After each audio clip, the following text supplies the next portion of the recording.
Hey guys, something a bit different this week. We actually took a clip from a live session that I did where someone asked me about dealing with depression. And I think this is going to be really helpful to a lot of you, whether you associate with being depressed or just some kind of chronic pain, some kind of anxiety, or even just any kind of negative emotion that you feel is dominant in your life right now.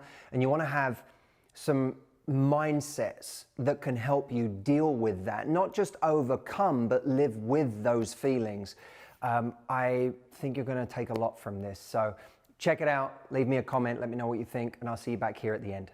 Well, my says, any advice for people having depression? You know, depression's an interesting word because it's a very loaded term, right? There's people who are feeling depressed, and there's people that are suffering from a chronic depression. And we have to, you know, I'm a big believer in whether you are depressed right now or suffering from chronic depression, which are different, right? Because chronic depression not only has the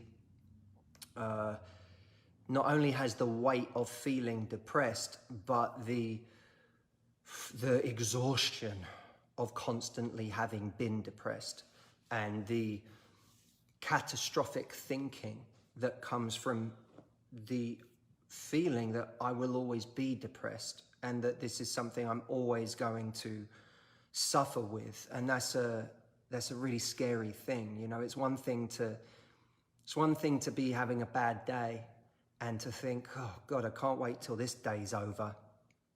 Is another thing to think, this is who I am, and therefore I will still be feeling this 6 months from now or a year from now. But I do think that either way, we have to recognize that essentially the idea that feelings are temporary applies on both levels. If you're suffering from feeling depressed right now because of something circumstantial in your life, then you have to at least stand back from that and say, this is temporary. I am depressed right now because I'm going through a terrible breakup. This is this is caused by what I'm going through right now, and I'm in a season and it's going to get better. If we suffer from a kind of chronic depression, in the same way that we can suffer from a chronic physical pain, we have to remind ourselves, both with chronic emotional pain and chronic physical pain, that this pain does modulate. It does change, right? It doesn't stay the same all the time.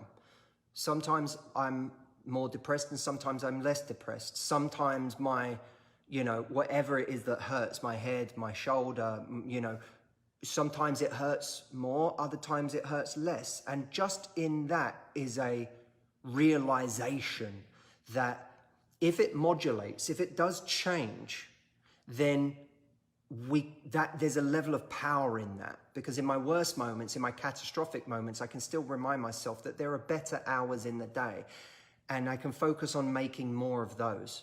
Maybe I make peace with the fact that this is something I deal with and it's gonna reoccur. But I can, if I felt better for an hour yesterday, then my focus should be making more of those. There's hope in 1 good hour, isn't there? There's hope in 5 good minutes. And if I can take that and work on expanding that out and pay attention to what happened in those 5 minutes where I felt better. Did I exercise? Did I have a beautiful conversation with someone I love? Did I look to the future at something I'm excited about? Did I work and spend some meaningful time on a project that was important to me? Did I just do something for myself or for somebody else that made me like myself more? Those things can make us feel very empowered and can change. They may not make the depression go away. They may change our relationship with it. And in changing our relationship with it, the paradox is that it starts to lessen the impact of it.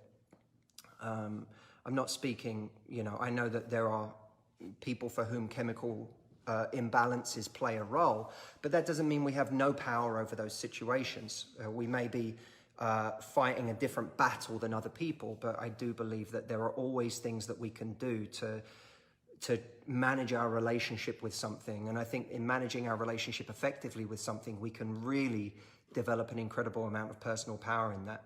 And by the way, like, think about that. If you've got something, whether it's depression, anxiety, whether it's physical pain, whether it's a trauma you're going through in your life, whether it's losing your job this year, whether it's going through a breakup, think about your difficulty and your struggle. And sometimes we go very insular with that. I've done this, my God, I've done this.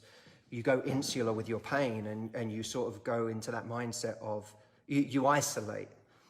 But I do think that our pain is the key to connecting with other people, because there are other people going through tremendously difficult things at the same time as us, or perhaps not right now, but they will be in a year. And all the learning we do now, all of the strength we build, all of the muscle we build in dealing with our challenge now will absolutely benefit someone in our lives, someone we cross paths with at a certain point. So you get to be heroic in overcoming, or not even overcoming, just managing your pain or what you're dealing with. You get to be heroic in doing that, because then the benefit of you managing that could save somebody else.